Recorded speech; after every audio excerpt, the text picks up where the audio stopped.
Matematika 6 klasė. Pamoka trumpai, paprastai, aiškiai. Paprastųjų trupmenų sudėtis ir atimtis. Kaip sudėti ir atimti paprastąsias trupmenas? Sudedant paprastąsias trupmenas su vienodais vardikliais, skaitiklius sudedame, o vardiklį paliekame tą patį. 1/7 pridėti 5/7. Skaitiklius sudedame, vardiklis lieka tas pats. Gauname 6/7. Atimant paprastąsias trupmenas su vienodais vardikliais, skaitiklius atimame, o vardiklį paliekame tą patį. 5/9 atimti 4/9.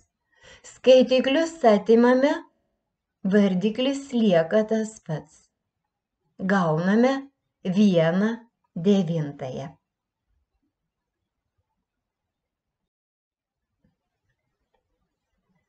Kaip sudėti ir atimti paprastąsias trupmenas su skirtingais vardikliais?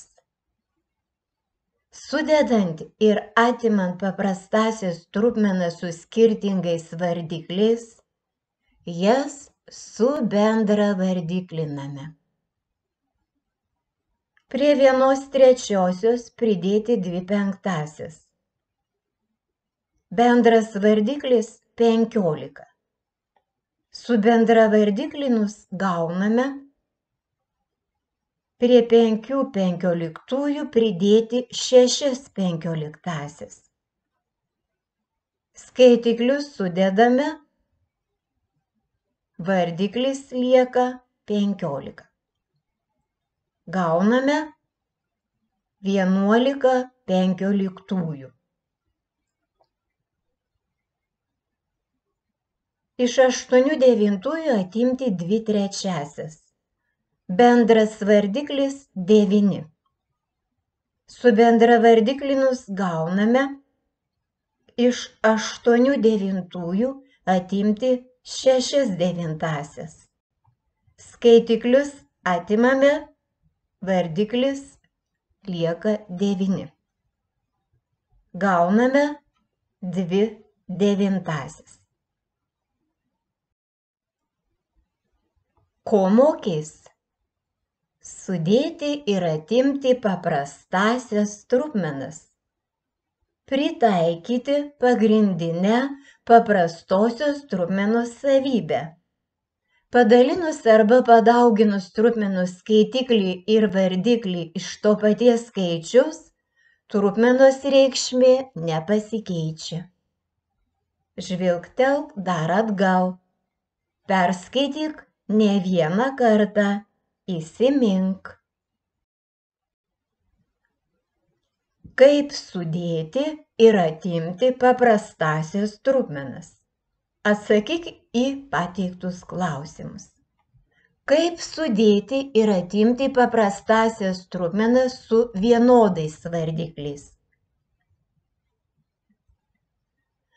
Kaip sudėti ir atimti paprastąsias trupmenas su skirtingais vardikliais?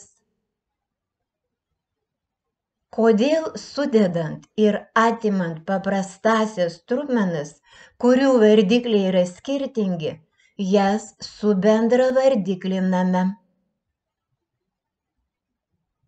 Jei atsakei į šiuos klausimus, tau puikiai pavyks atlikti užduotis. Atlik užduotis.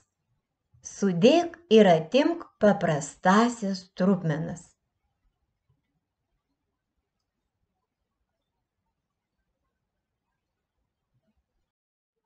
Pasitikrink. Turėjai užrašyti šiuos atsakymus. 3/5 ir 2/5. 25/28. 5/21. Jei tavo atsakymai tokie, puiku, šauniai padirbėjai.